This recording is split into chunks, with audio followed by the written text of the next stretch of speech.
Welcome to Inside of the Pleasure Studio podcast, where we strip down truths and bear it all as we get real about all things sex, intimacy, and relationships with oneself, another, and the world around us, celebrating the joy of being fully alive and exploring what it means to live a life rich with passion.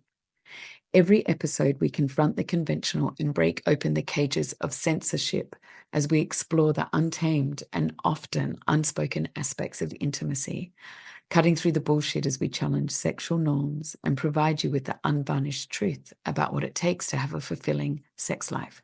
So if you're ready to dive into honest and very often provocative conversations that empower and enlighten, you've come to the right place.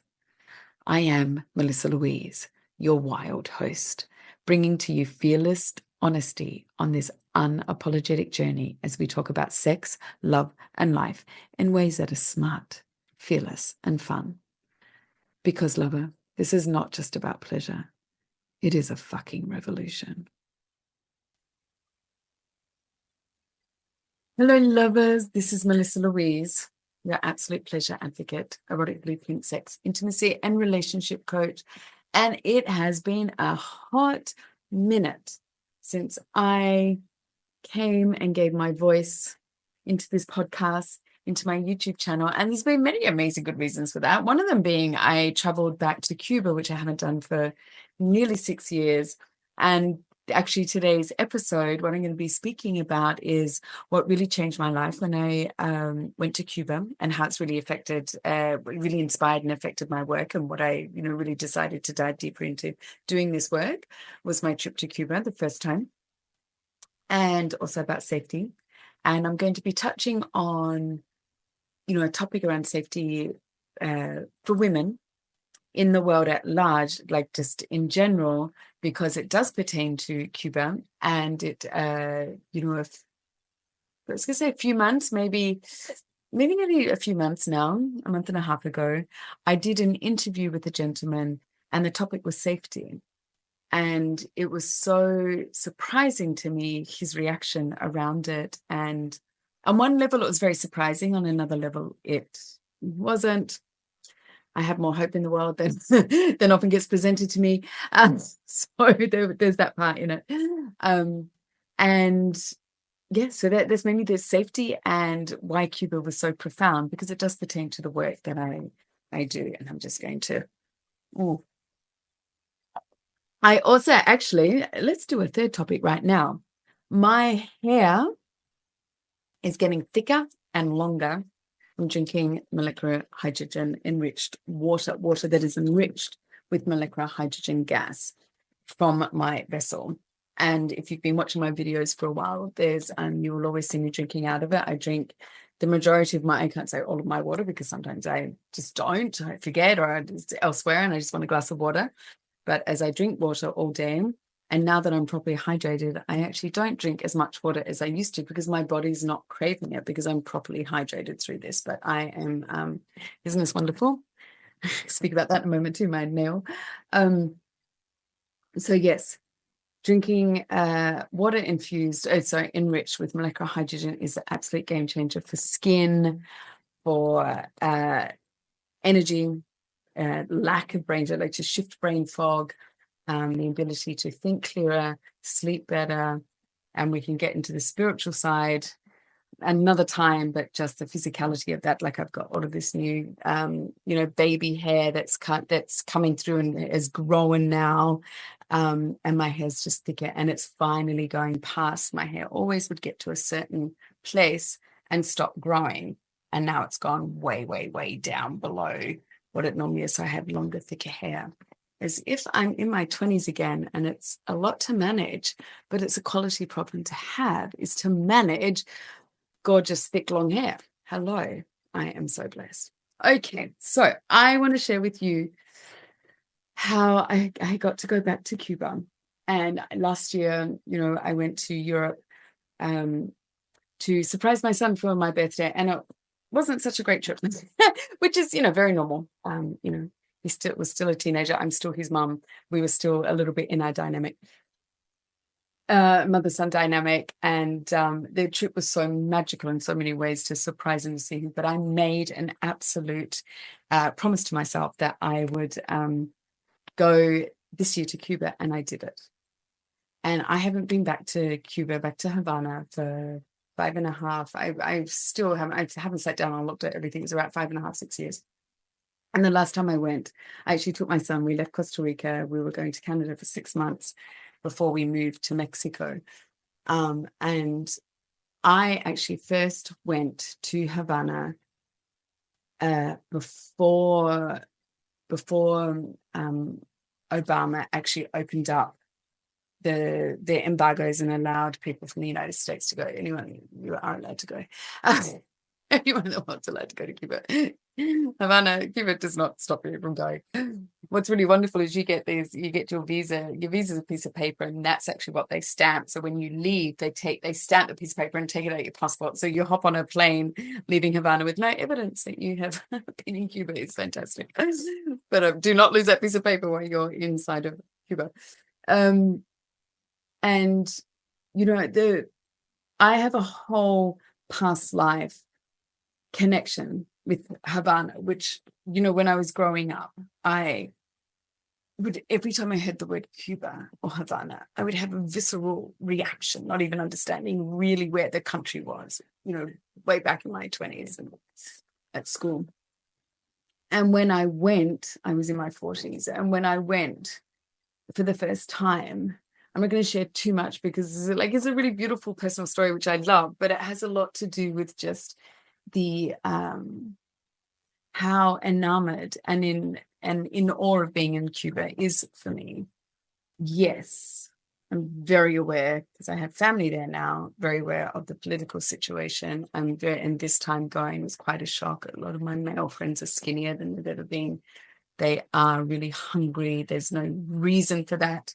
To be hungry. It's one of the richest, islands as far as the land goes and food goes. But when we're looking at a population that's been controlled for so long, just also on a sense of the majority of people just not learning to think for themselves, they're not being able to think for themselves. There's a lot of things. I'm not going to get too political into that side of things.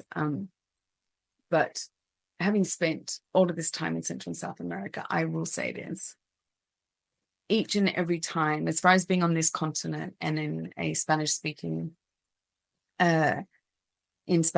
countries in Central and South America, Cuba is a place where I have the most incredible conversations. They are so highly educated. And it is a place, the reason I'm bringing this whole conversation about Cuba in is around safety and body image. So getting back to when I first went, arriving in, coming into airspace, as soon as the plane was going through Cuban airspace, my whole visceral reaction. And I arrived at 11 o'clock at night, and I get to the hotel. Like, my lover at the time from Argentina he'd arrived a few hours earlier and was waiting at the hotel. And that next day, so I arrived at 11 o'clock at night. The next day I'm walking down the street, and I had so many people approach me asking me for directions. And so here's my, lover at the time just looking at me going, "You said you've never been here before." Like, I haven't been here before. I've never been to Cuba before. And yet, as I walked on that land, it's like, it's so incredible. I feel so at home. So, and that trip, I connected with a family. Actually, my lover at the time, like, we actually didn't even go anywhere. We just spent 2 weeks traveling and, remained really good friends. But I actually met a really gorgeous man on that trip, a Cuban man. And for the next 2 years, we had this beautiful love affair, beautiful, beautiful love affair. And I used to take retreats from Costa Rica to there, and we would work together. It was just really stunning, really healing the relationship. But not was the relationship just healing over those 2 years. It was being in Cuba, how healing it was for me as a woman. It is the most safest country I've ever traveled in. It is also for me, as coming from my background in, coming from the West, Australia, all of these like body image issues that I was raised with amongst I'm so sorry. I know I'm looking out. I have changed my whole house around since I've gotten home. And now my office, I sit in front of the ocean, and I have created a whole inside garden. You can only see one plant here, but in front of me, I have a whole garden that reaches through the windows and it looks out of the ocean. So I have this sunlight and all of this greenery. So I keep looking out there. So I'm looking out at the ocean, looking at the sunlight, and through my inside to outside garden. It's so exquisite. It's beautiful to look at with it. Orgasms for the eyes. So I'll try and stay looking into the camera. So coming from a background from the West, a white woman in the West, around body images and how I needed to be, just walking the streets through Havana, the adoration for the feminine is so apparent. And over those 2 years, I made lots of really, really dear friends that, were part of the whole experience of what I was able to create for my clients when we went to Havana. And I would speak to these guys, and I would ask them questions and I would hear them say things. And it was so intriguing for them to watch how my brain was working. And I remember one dear friend of mine, Ramses, he just held me one day with like my shoulders just going, Melissa, every single woman is so exquisitely beautiful and magical. And there is a woman for every type of man. There is a man for every type of woman. And in those beginning times that I was going to Cuba, there was no magazines, there was no internet. Also, there was no, people on their phones, internet, watching the rest of the world of how you're meant to dress and how you're meant to be and all of that stuff.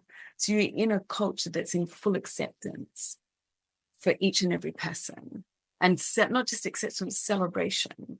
And that there is no, there is no reason to believe that you need to be anything different than how you are. And it's got these health issues and things like that. But my brain found that a little bit hard to trust to begin with. And it's like the repeating of going back to Cuba, going back and going back and going back time and time again, and being in this beautiful relationship that I was in, where he was like, I'm going to see you on a date. Would you eat? There's nothing to hang on to. Would you eat? And in my brain, I'm like, I'm fasting and I'm just eating fruit and I've got all this weight to lose. And it's like this constant, it became so apparent on another level, my headspace.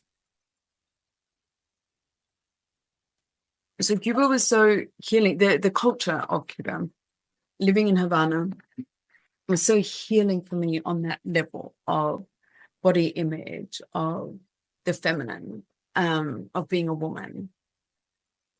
Because where I came from, and this is my experience, where I came from, the parts of the Australian culture that really hit hard for me was this constant strive and push to be something else, to be perfect, to be better, to be skinnier, to be fitter, to be this, be that. Like I know when I first started growing out when I started getting gray hair, it's like, oh my God, you've got to cover that. It's just like, whew. It was a really stressful time to begin with because, I mean, it has happened in Australia, and I was doing all of this. And then, I went through another wave of just full acceptance. And when I lived in the jungle in Costa Rica, it's like I couldn't get access to the hair color that I wanted to, the brown henna, because I didn't want to use chemicals. I was putting chemical like dye straight into my brain, like straight headaches to the, smelling it in. Like it just, to me, it's like, oh my God, like I can't do that to myself. So I didn't have access to what I needed. And so I just had to start letting it grow out. And the times that it was difficult for someone else to accept that, I would have to watch where that was in my body, and the failure that would come up, the fear that would come up when I would never be accepted. I would, once again, another layer of this. And these are the layers that got really, really worked by continuously going back to Cuba, where the full acceptance and, tears are going to come up. And there's a really deep personal layer about this because my partner was Black. When I say is and was, he died. He passed away. He passed away a good 6 years ago. And my family, I was raised in a very bigoted and rancid racist environment, coming from the church and from white Australia. So throughout my life, I've always had partners from other countries and other cultures, and they have been ignored and kind of offhandishly treated by my family. They're doing the best that they possibly can.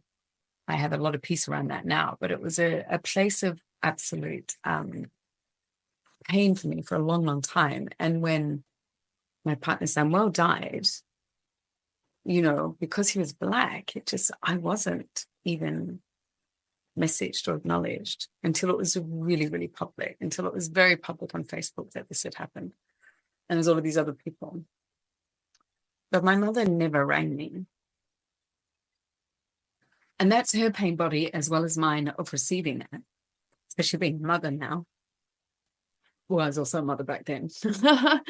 And I have peace with who my family is, but I certainly don't live in Australia. And I have made it very clear that I won't be going back to Australia if they want to see me. They need to come to me. They need to meet me somewhere where my son and I are. And so the reason I'm bringing this part in is the racist part and the non-acceptance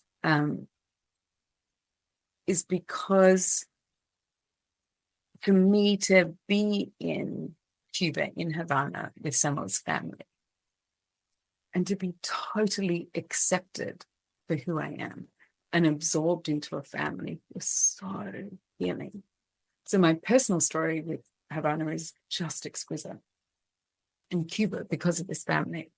Then there's the part of what got worked through my cells and cellular memory around being a woman and just being accepted no matter what size I was, no matter what color my hair was, no matter where, just to be fully accepted. And I want to bring in this final piece that is so apparent, it's always been apparent to me. I've always said, you know, it's one of the most safest countries I've ever lived in, is because this time, a couple of weeks ago, I took a dear friend of mine with me. And, before we went, she was getting all of these messages about how dangerous it was. And there was all of these messages from her to me before we left. And there was also because the hurricane had gone and, parts of Cuba didn't have electricity, not Havana, where we were going. And it's like that with any country you're going to, and something happens in one part of the country, it's news, and everyone thinks the whole country is under the guise of this, one moment. But one thing that kept coming up is how dangerous it was. And one thing that she got to really, really see was like how safe she was. So much safer being in Havana at 2:00 in the morning than in Sydney at 2 a.m. in the morning as a woman, in the US as a woman at 2 a.m. in the morning, walking down the streets, in Mexico, in PV. To this day, it is the city that I have felt the most safest in as a woman, because you are not hassled. There is not, and I check in with my niece there. I've checked in with, my sister-in-law. I checked in with any woman that I meet, any women that I become friends with, and we have conversations. I ask about how they feel about being a woman, and it is so safe. They do not, at large, as we as a population of women do, is fear sexual violence towards them by strangers in the street, things like this. They can come home at 2-3 in the morning, coming home from somewhere. We came home, the most exquisite nightclub in the whole world that I've ever been to is in Havana. It's a 3-story art gallery called the Arts Factory. Humongous as far as the amount of art and jewelry that's there, that's amongst it. The whole expeditions get changed every 3 months. Like, it's just exquisite. It's incredible. And I'm trying to imagine in Australia or Mexico having this 3-story art gallery as a nightclub with all of these DJs and live bands. It wouldn't work. Especially in Australian culture, you're so drunk and fall against the wall and smash artwork, and people would get into fights and rip the artwork off the wall. Like, I just wouldn't trust it anywhere. in Melbourne or Sydney or Brisbane or anywhere. I don't know if I would trust it so much here either. But it works there. People have a lot more respect for things like that. So coming home from, we were coming home from the arts factory, and we got the public bus, the public transport, instead of a taxi, which left us right in the center, like near Chinatown within Havana. So which meant we had to walk. It was probably a 20-minute, half an hour walk, but walking from there. Like we stopped. I was with my my niece and her partner, stopped to get something, or someone selling something in the street. I think it was cigarettes. There's something in the street. And so my friend was walking up in front, I was walking between, like, well, all right, and there's just no issue. There was no concern for safety. And so it's always intrigued me around this beautiful culture that is suffering. And in their suffering, there's still no danger. Yes, I'm very aware that as a tourist and as a female tourist, I am very protected there. But as a female, in my own country, I'm not protected in the street.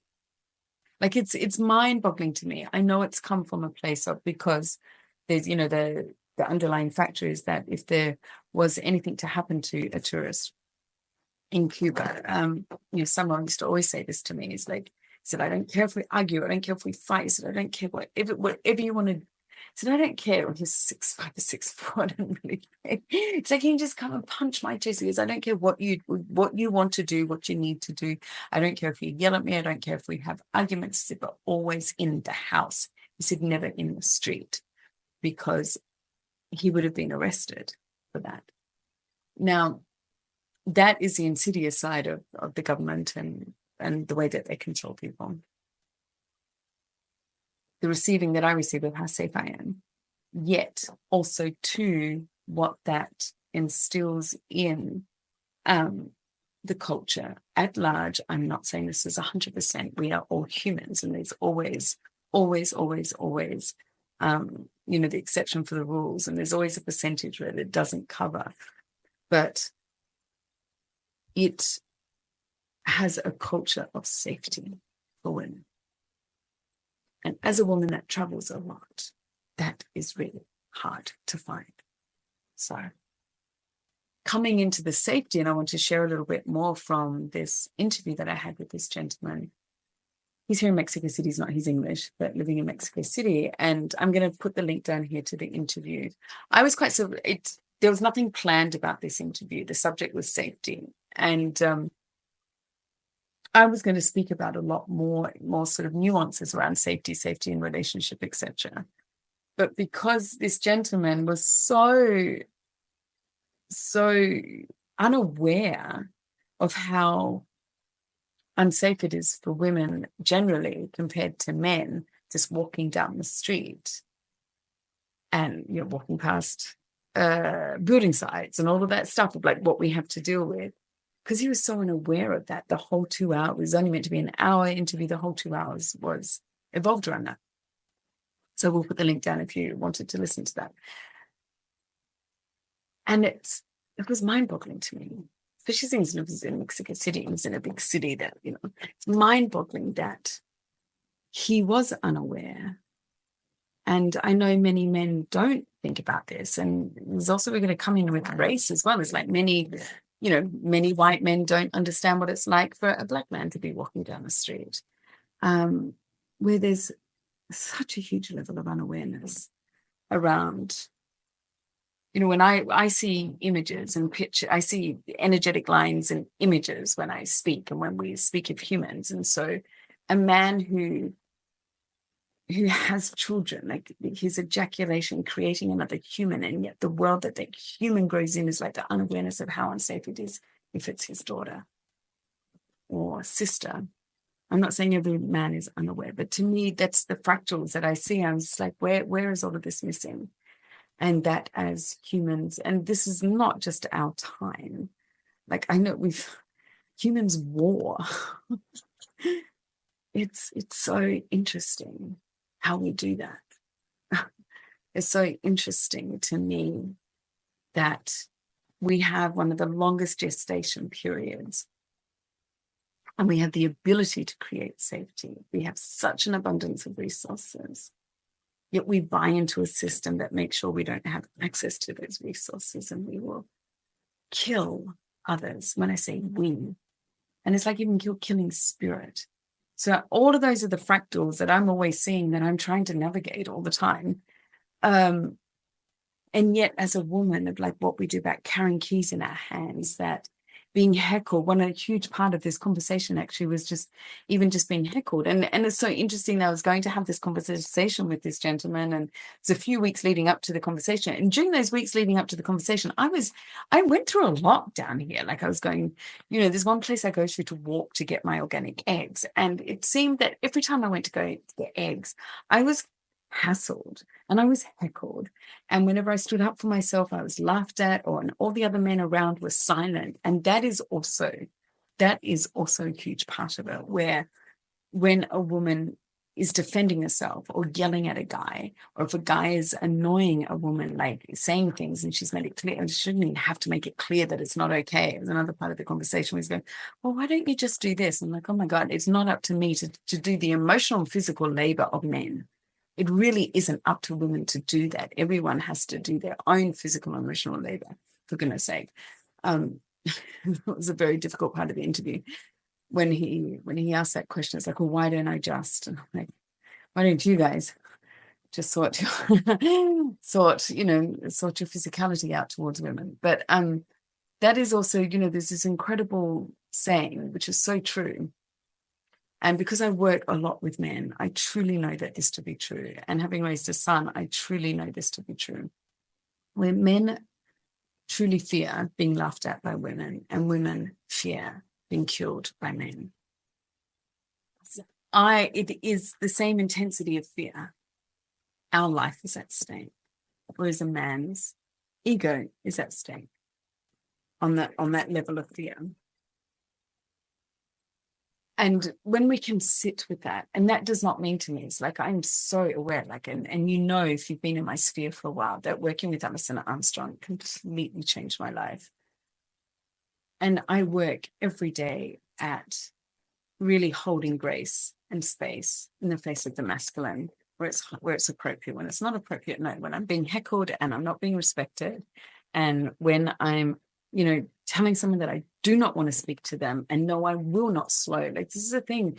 I don't know if men sort of truly, I don't know if you understand this if you're a man, but it's like, as a woman, when I'm walking down the street, I am public fodder, basically. It's deemed appropriate to tell me I should slow down, tell me that I should smile, tell me that you seem to be really, really in your head right now. Like if I'm listening to a podcast, I'm listening to messages, or I'm returning stuff. If I'm in between, especially if I quickly go and do something, because I love just like, oh God, I need to walk. I've still got things I need to do. I need to attend to my phone. And what I find as a woman is that becomes my being is assumed to be something that can be commented on. And if the comment is not received by me so well, then that I can then be vilified.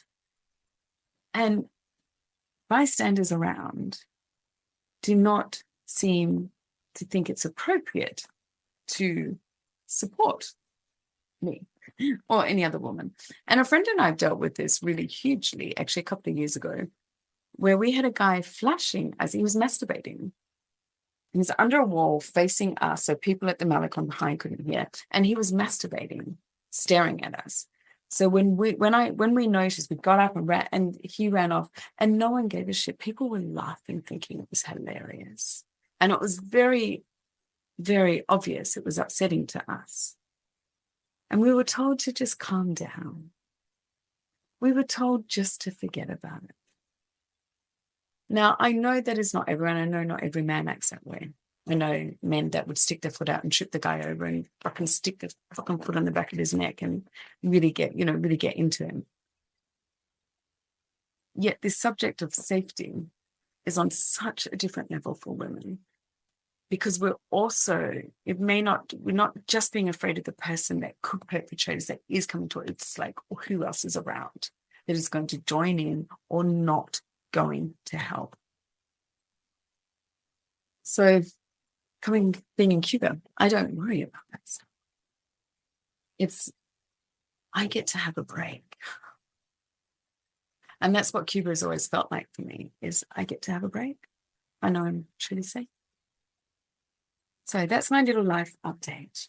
It's not much of a podcast, I know, but this is also a huge part of my life, are these ramblings or these thoughts or this way. And so this is, I was going to share, this is why I do what I do, is like having that absolute polarity between, body image and acceptance of being a woman, and how it came to me. So many women go through, they have different aha moments around that. But for me, it was this culture. And this is why this culture is so special to me.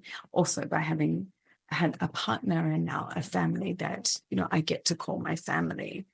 It's lots of fun being with this. I mean, it's originally from Nigeria. And my niece, it was just this moment, I'd share this moment. It's so beautiful. Because I get access to, because also where the house is situated and and it's beautiful to be there and have so many people remember me and come up to me. Do you remember we did this? Remember we did this? Because I forget a lot of stuff. So it's really beautiful. But my niece she's so beautiful. She's so beautiful. She has this incredible afro at the moment. She's spotting this incredible afro. She's a gorgeous, gorgeous larger girl. Like, she's so embodied. She's so gorgeous. And I'm just this little white woman there. And her friend comes to do the money exchange for us, and she goes, "Oi, this is my auntie. You give her the local price." He's looked as if like, she's not your auntie. Number one, she's white. And Diana's just standing there. "She's my auntie. Treat her right. You give her the right price." He's like, "Okay." It's just so, and I loved it. It's just so fun. It's just fun to play that way and to be in those spaces. But so yeah, so this is my ramblings. It's my end of year. It's actually going to be my end of year YouTube video and podcast episode, just a rambling of me and my life right now. And 2025 is, here we go again. And the juices and the interviews I'm going to be doing, going to be switching things around a little bit, where just sort of actually have interviews and topics that is YouTube podcast, and my juice and my sharing of practices and ideas and all of that stuff will be more for my paid subscribers, and really cleaning. When I say cleaning, it's not dirty, but really, here we go. I know this is very unprofessional as far as like professional goes, as I move around in my chair and move my screen. But anyway, that's who I am. So paid subscribers will be the ones that will be getting a lot, the informational stuff and the practical stuff. And here's like ideas and interviews and all of that stuff. So I'm really looking forward to 2025. I'm actually doing a few tours in Europe in 2025. So stay tuned for that as well. You will hear about it, of course. Boom, boom, boom. England, Romania. We're looking at Spain as well. So March, April. So lovers, I truly hope, because I've got Sexmas in my Substack at the moment.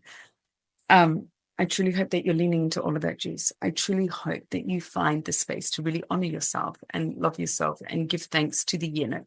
When I say give thanks to the year, find what you are grateful for during that year. Acknowledgement, because we have all been through the fucking ringer this year. It has been, each year you say, how can it get harder and harder and more insane and more insane? But it is. And let's see what 2025 really is going to be about, how the insanity dissipates or grows, and where we are all energetically. But I know from drinking molecular hydrogen-rich water, it has completely changed how I experience my body, how I'm experiencing my health, what's happening to me. I'm getting younger and younger. As far as anti-aging goes, it slows the aging process down, because our bodies are freaking amazing. So this is what I'm grateful for this year. I'm grateful for the whole Substack experience this year. I'm grateful for my molecular hydrogen, and I'm grateful for every single person that's been in my year this year. So much love, and see you on the other side of the back end of 2024 into 2025. Lovers. Lover, you have been inside of the Pleasure Studio, where all things intimate are up for discussion. Thanks for getting real with me today, and I hope you enjoyed this episode. If this conversation sparks something within you, do not hesitate to share it by emailing me via the link below. If you're not already, you can follow my good tush on the social media handles also below, and make sure to hit subscribe. Tune in next time for more truths about pleasure and passion. Until then, stay bold, courageous, and truthful as you explore your pleasure your way.